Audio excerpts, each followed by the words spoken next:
The warehouse is open. Tales from the Warehouse, Volume 28, Minor League Hockey Jerseys. Pleased to be joined today by Evan Schwartz, Transportation Coordinator by day, Green Lantern by, actually, he's not Green Lantern. He's a longtime minor league hockey game-worn sweater collector, jersey collector, and our friend Patrick Midney, among other things, eBay store manager, Blue Jacket sales lead. You can find Patrick at MeiGray, of course, P. Midney, Midney, at MeiGray.com. Boys, welcome. Evan, you're the guest. Honors out. You grab the club. We'll head right into the tee box. How long have you collected minor league hockey sweaters, sir?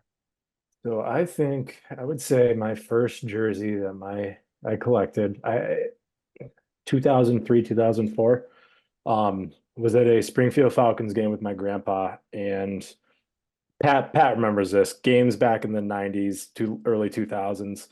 The break the glass in Springfield was Shaggy. And then there would be shoot 20 pucks from the center ice, see how many you get in. Luckily, me and my grandpa were both selected for both those contests during this one night. And being 10, 11 years old, I didn't have enough strength to break the glass with the puck. But luckily, the MC for the night picked the puck up and threw it right through it for me. And then my grandpa, surprisingly, I don't think he had picked up a hockey stick in 20 years. He got 17 out of 20 pucks, I'd say.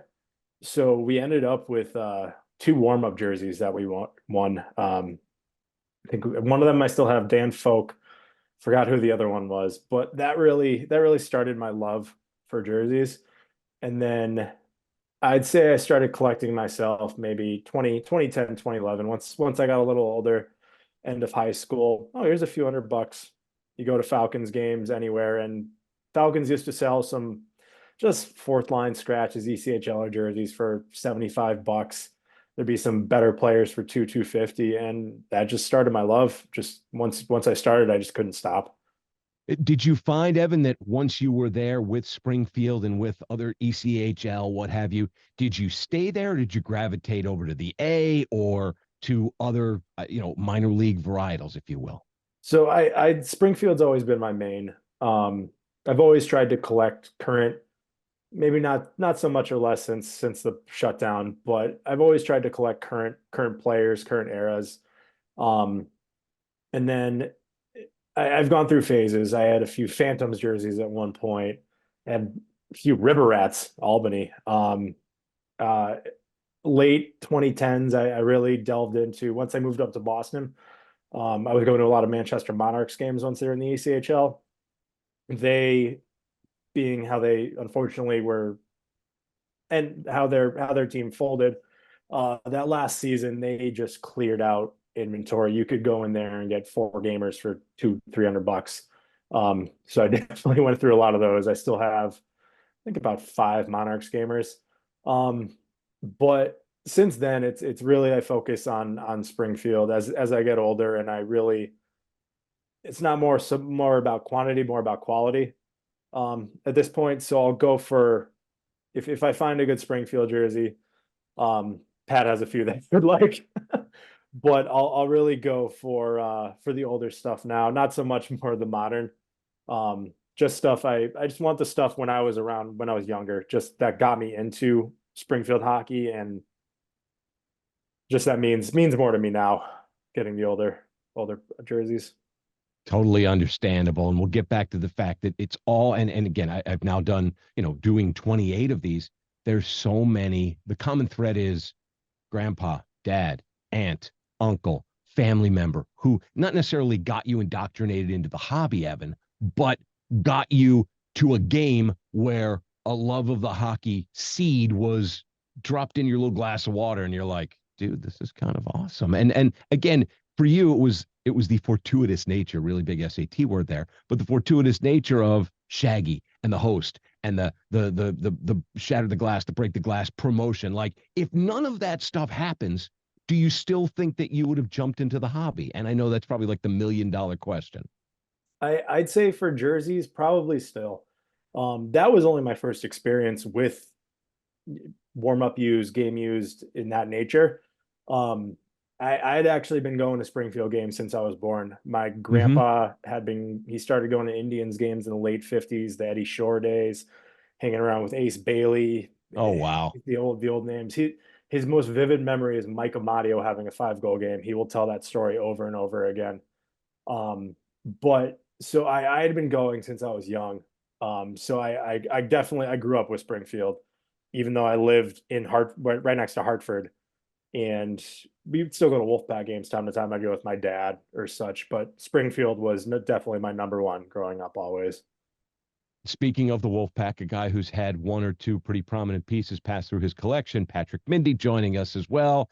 Patrick, how long have you had the minor league hockey bug, sir? And what sort of got you into it? Well, Evan and I's experiences are probably very similar, especially because we grew up probably 7 minutes from each other. Didn't know each other at the time. Same thing though. My dad was bringing me to games in Hartford since I was a baby, um, and he was big into the collecting. So I would always remember in the middle of the intermissions, every game we'd go to, he'd meet up with his friends near the smoking doors on the inside of the concourse. And I would sit there with my mini stick and my little rubber puck, and I would play with it with random people while him and his buddies would talk. And they're all wearing these, crazy game worn jerseys of the obscure teams, Nighthawk stuff, what have you. And, that was my first experience. And then him collecting and having me, wear the jerseys and seeing everything, that's what really got me into it. And I would say, like Evan as well, once I got into the middle of high school, started working, was when I really started buying my own stuff. Um, and then, it kind of snowballed from there once I was out of college and had a little bit more money. So Same question for you that I asked Evan. When you started, did you stay with one particular league or was everything appealing to you? And again, sort of the B part is once you had your own scratch to spend, you're like, this league may cost me a little bit more because it's of another tier. I realize that. I'd like to acquire as much as possible. so, I'd had the AHL stuff, Hartford, Springfield, Worcester. Uh, Um, but I started collecting Islander stuff. My dad, when I was a kid, was buying me, cheaper game issued stuff. Like I remember specifically, and I still look for it to this day because a certain ex girlfriend of mine got rid of it in the trash or Salvation Army or Oh I boy. don't know. But it was Oh, a Trent harsh. Hunter Islanders with his rookie number, so it was a Was it different the was number it the than orange? it was the orange Yep. alt GI, and still never been able to find it. I have the letter, but then when I got my own money, I said, I don't want the GI of this guy anymore. I want to go get instead of my Rich Pilon Islanders GI. I went out and got a gamer, and it cost me like 3 times the amount, but it I was what it remember when was. that happened. I remember another orange gamer popped up and you were like, it's not the same. No, no, never get it Patrick back. or Evan, if you guys, either one of you want to take this.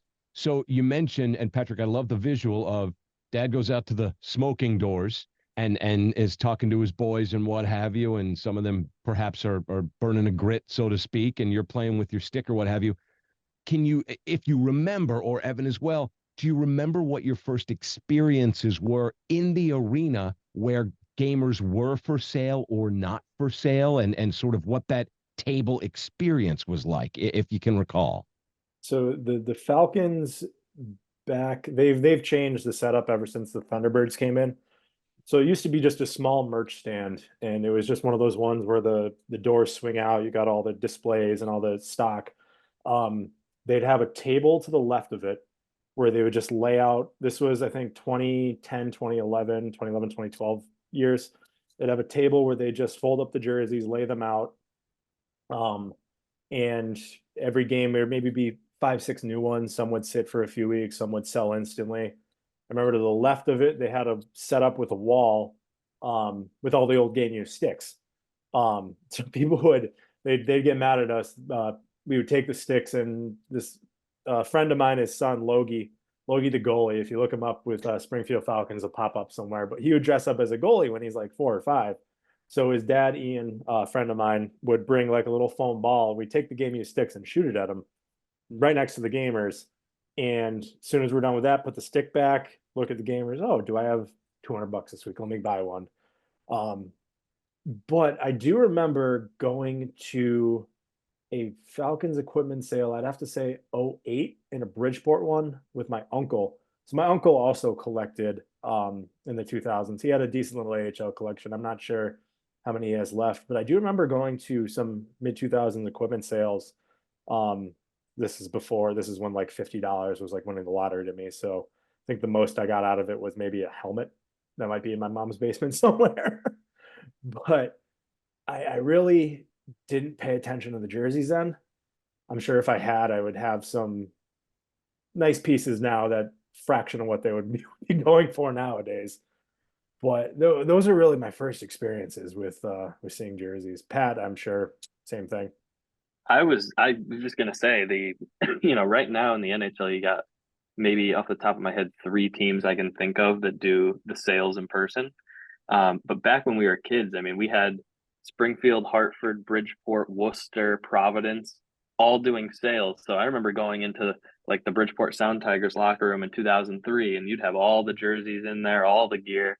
And that's what I remember the most. Worcester Sharks, too, used to have huge blowout sales at the end of the year with all the alt jerseys and everything. And I remember that very distinctly. Yeah, the good days of equipment sales. Everything's online now. I mean, look at the Bruins selling stuff, game use skates for $900. But yeah, I mean, you could definitely more minor league teams will do it now than NHL. I think the Railers in Worcester do one every so often. I think 2019. The jerseys were 500-600 bucks, which ECHL, that just seems insane to me. But I remember picking up like 30 rolls of tape for $10. So it was a trip well worth it. Definitely so. It's Tales from the Warehouse, Volume 28, talking minor league hockey jerseys with Patrick Midney of MeiGray and Evan Schwartz, longtime minor league hockey jersey game-worn collector. Patrick, back to you. Any defunct minor league teams that you are drawn to? And then, Evan, I'll follow it up with you as well. And you can think about this for a second. Obviously, teams come and teams go. Owners come and go. Affiliations change. And sort of what does that do to the value? Evan, hold on that one. Patrick, any minor league defunct ones that are, even today, like I wish I could find that. That would be cool.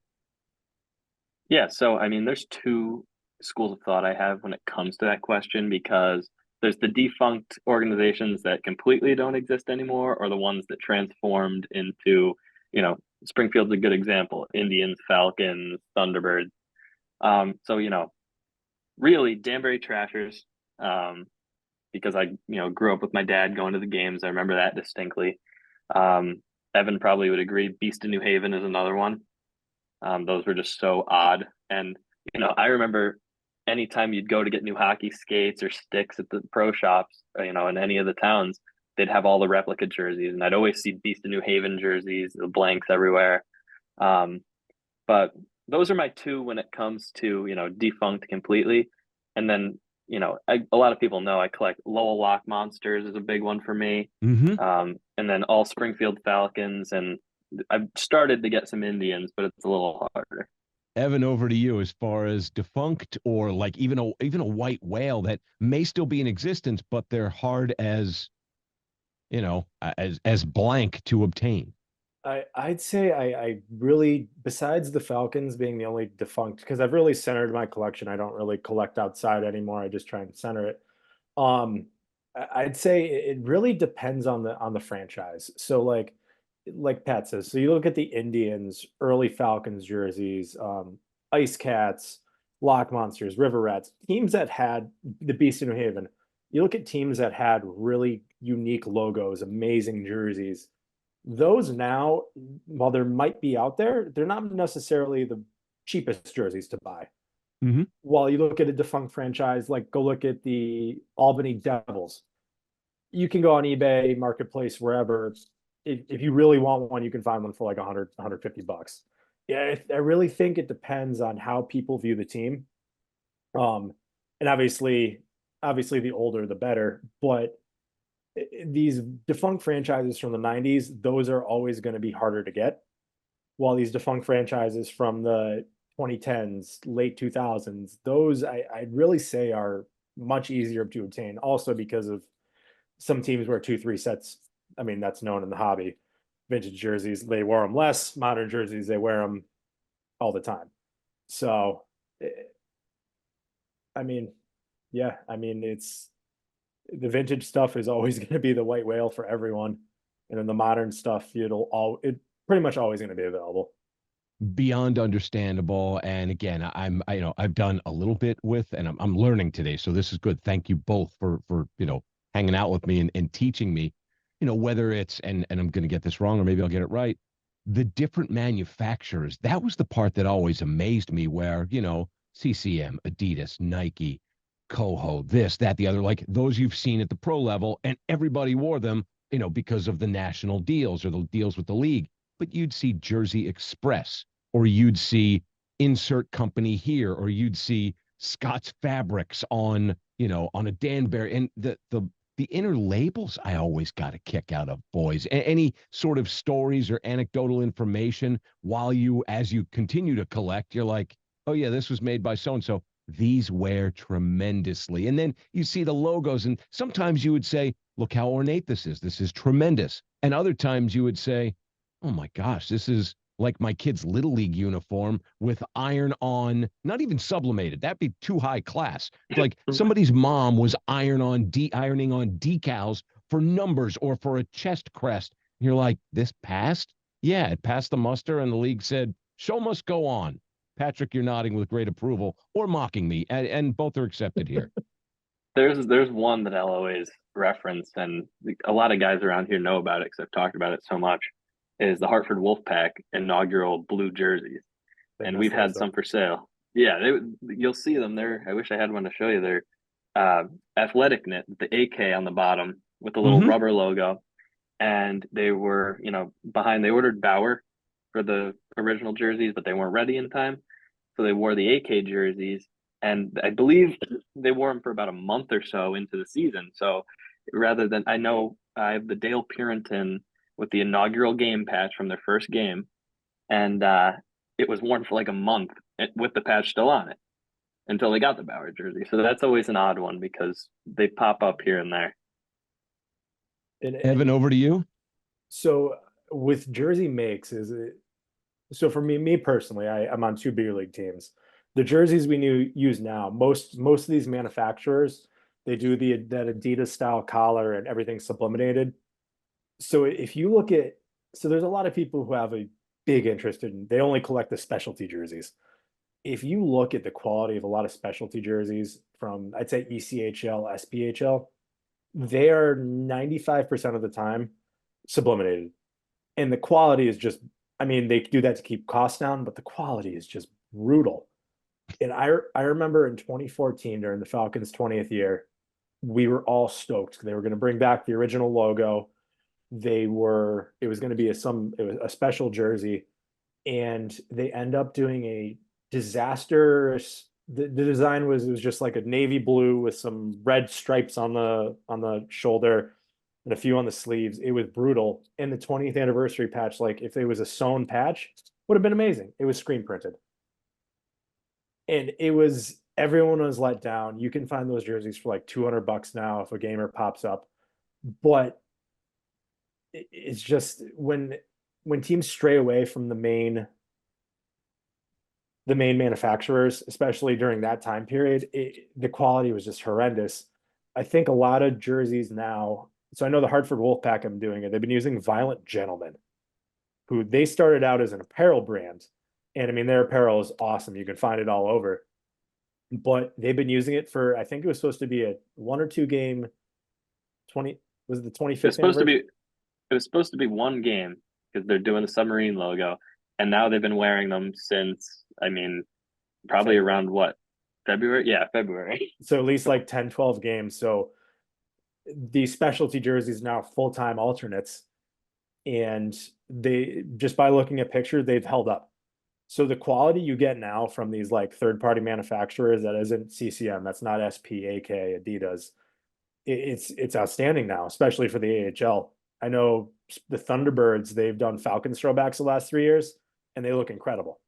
Every specialty jersey Springfield does fully sewn. They fit like legit jerseys, not the baggy specialties from the 2000s, 2010s. Patrick Midney, Evan Schwartz joining us today for Tales from the Warehouse, volume 28, minor league hockey sweaters. Patrick, over to you with, and since Evan brought it up, we'll follow up. And any opinion, love, hate, or just appreciate that it's become part of the kitsch and part of the draw. And obviously I say that with the utmost respect on minor league theme night sweaters. Everybody does a Star Wars or a Marvel or a Batman or a St. Patty's or a, I don't know, and you guys can certainly, argues the wrong word, but discuss and calm me down. I don't know if throwbacks are a theme night. Everybody should do throwbacks. Throwbacks are an appreciation, homage. They're not theme. The theme are the tuxedos. The theme are the flannels. The theme are the, lumberjack or what have you. What's your thought on the minor league? It's almost become de rigueur. It's like you either embrace or you ignore. What's your thoughts on the themes? I personally, and I always say this about the ECHL because they've done the Marvel, the DC, the tuxedos, the SpongeBob's, I don't necessarily like those because usually you're just going to see the team logo on the shoulder in a sublimated fashion. And yeah, it looks crappy to me. If you're including throwback stuff like that, that's the only specialties I really ever buy, besides maybe a military if it's a player I really want and I can't touch the regular set for under $2,000. Evan, love, hate? I like the throwbacks. Same opinion as Pat. Is all these ECHL Marvel specialties, it's literally just a shoulder patch. All the jerseys are the same. I will say some of the equipment they use though, they did the for the Avengers, they did the Thanos style gloves with gold and the stones in them, which is incredible. They did Hulk gloves, which I wish I grabbed a pair when they were auctioning those for like $100, like turning heads in men's league. But yeah, I mean, throwbacks now. I mean, obviously NHL, you got the Hurricanes doing Whalers Night once or twice a year. You got the Mighty Ducks or the Ducks bringing back the Mighty Ducks jerseys for, it's usually an anniversary jersey for them. But I would say it is a theme night in the AHL. I mean, Springfield does it once a year. Hartford, a lot of teams do those throwback jerseys as a specialty just to gain some of the old time fans that might not go as much anymore. I mean, as every specialty night, you're catering to a select niche for more tickets. So I would say minor league teams use it as a specialty instead of an actual throwback. Patrick, you mentioned Dale Purinton a little earlier. I know that you do or can have an affinity for a certain style of player during minor league days.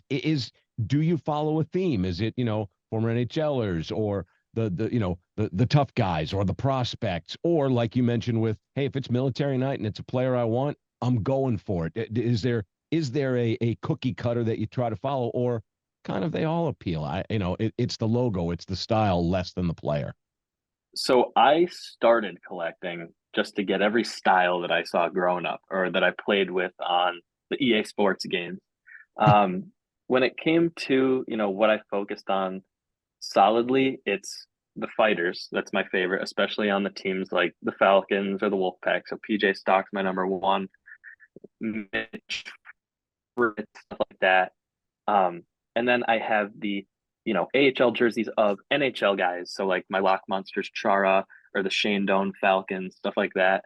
And then anything in the Islanders realm that's like a mainstay guy. So I got some Brock Nelson Bridgeport jerseys, Ryan Pollock, Oliver Wahlstrom, anyone that's on the current Islanders at any given time, for years, I'll look for those AHL shirts.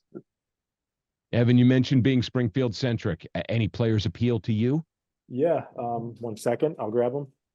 Yes, of course. As Evan leaves the screen for those of you watching at home, but he has returned and he is now holding a sweater. 2, actually. So my biggest white whales for Springfield were always Danny Briere, and I got lucky twice actually. So I managed to land 2. I have his rookie jersey from 97-98, and then I have his black from 99-2000. these jerseys are ones that are going to the grave with me. Well done.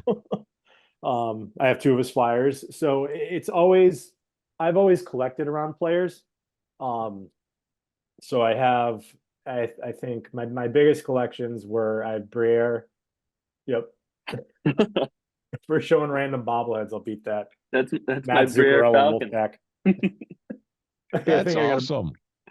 it's next to a Pedro Martinez, a Hillary Clinton, and a Bruce Landon. Perfect.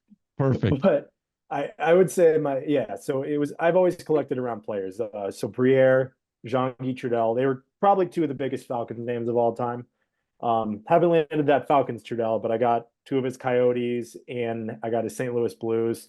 I just recently, Dave Spino was always one of my favorite players growing up. Pat actually got a text one night at like 9 o'clock. Pat just sending me a picture of a Spino Falcons. I'm like, what the hell? He's like, oh, just Venmo me for it and it's yours. I'm like, cool. And luckily, an entire collection that someone in Arizona had ended up on consignment. So I bought a few. So I've grown that collection. Being a Panthers fan, I've collected some certain players. I had an Owen Tippett collection at one point. I had a Jared McCann. And I've moved all those as they're no longer on the team.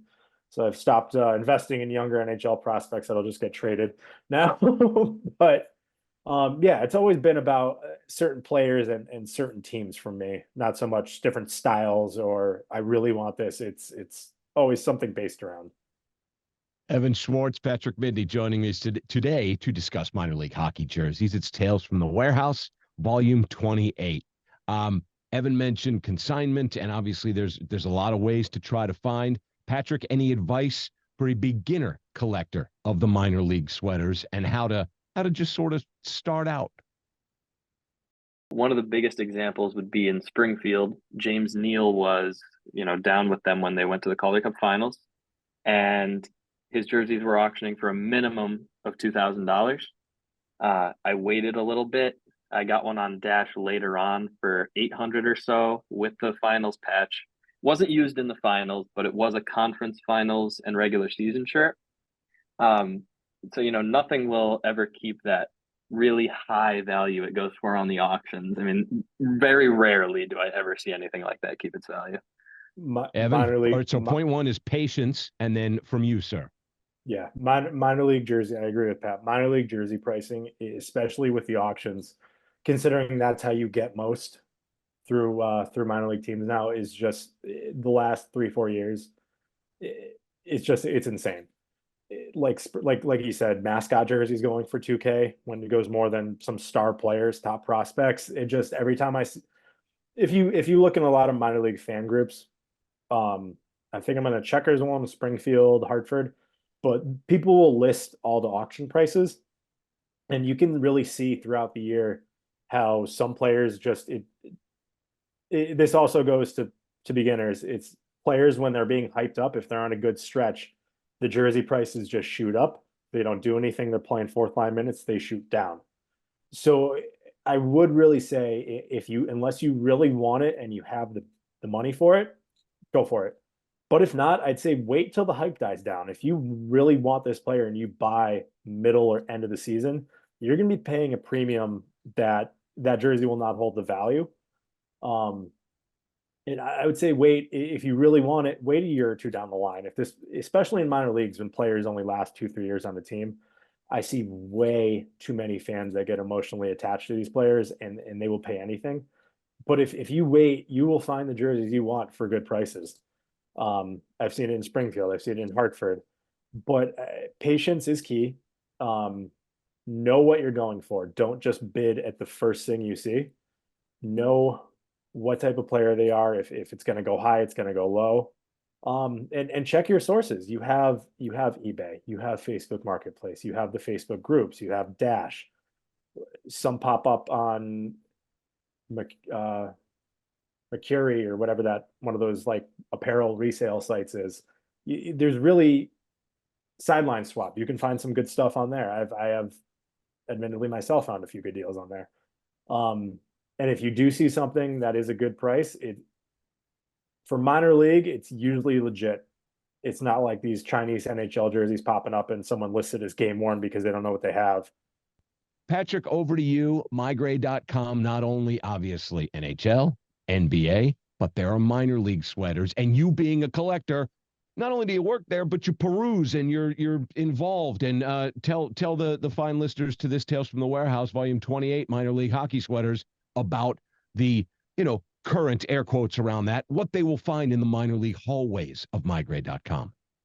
Yeah, so we, I think it's no secret we had a big deal with ECHL or Marvel, DC, all that stuff. So we still have stuff like that. I do the eBay and I post all the superhero jerseys periodically. They come with stocks, most of them. We have a huge collection of older ECHL. So if there was like a style that you were looking for of, the Idaho Steelheads or something like that, most likely we'll have that from time to time. AHL, we don't have too many of it this time. There's still some decent shirts. And then there's always the consignments. People send stuff in all the time that, you got one that I'll plug right now is we have a consignment, Scott Mayfield, Bridgeport Sound Tigers. Not too expensive. He's been on the team for a while, both conference finals. I'm surprised that's still here, to be honest with you. We talked a little bit about the wear and the styles and the different manufacturers. Do either of you gentlemen find it more difficult or easier to photo match a minor league sweater? Evan, start with you. I will say, so your early 2000s, late 90s. So I'd say early 2000s now, you can consider that vintage. Really anything, I'd say the Reebok Edge era. So anything that 07, 08 to newer, maybe up until those first 4 or 5 years of it, it might be a little harder. But anything really 2010 or newer, I really don't find it. I think I've matched all my AHL jerseys besides my vintage ones. Flickr is probably your best source for AHL photo matching. Every team at one point, or fans that have photography. I know a few Springfield, one of me and Patrick acquaintances in Springfield, she takes pictures every game, or especially during those like late 2010s. Pretty much all my jerseys from that era I've matched just through her photos. But especially with the team accounts, they post every matchup, pretty much every player. And it really isn't that hard with modern stuff. You can use Instagram. Look, if you just Google the player's name, mostly, you'll find a photo match for anything new. Social media is good for some things. Patrick, agree? And any other sort of tidbits for helping to photo match? Do you, and again, you delve also, much like Evan does, NHL and minors. The resources are out there, surprisingly so. Yeah, I agree with what Evan said. I think it's really simple with the Flickr for all the modern stuff. I have jerseys, like I had a Anthony Beauvillier Sound Tigers jersey. He played, I believe, 2 or 3 games in the AHL. And, it was his only shirt, really. And I found video matches, photo matches. But then there's the other, side of it, which is the vintage stuff. We both collect a lot of vintage. The two I'll bring up again, the Shane Doan Falcons. Luckily, someone took a picture during warm-ups, and you can see the matches. There was 2 nameplate replacements on it, so it could have been anyone without the match. And then the Lock Monsters Zdeno Chara, I can't find anything on that. There's no videos. I actually have a bobblehead of the jersey right here, but I've never found a match. So, the vintage stuff's hard. Team cards are huge.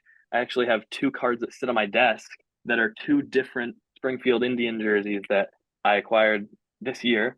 And the only matches I could find to them were team headshots and those pro cards that were just $1.50 on eBay. So, stuff like that is huge. Like the team cards, the team programs from the 90s. That's mostly all you got for that stuff. So, boys, this was absolutely educational. And most importantly, it was fun. Thank you so much for your time today. Patrick Midney, Midney at MeiGray.com, Blue Jacket sales lead, eBay store manager, among other things. And again, minor league sweater hockey collector of the game-worn variety. Evan Schwartz, transportation coordinator to the Stars, and also a minor league hockey sweater collector. Gentlemen, I'm Scott. Until next time, thank you for being here. Thank you for listening. Until next time, the warehouse is closed.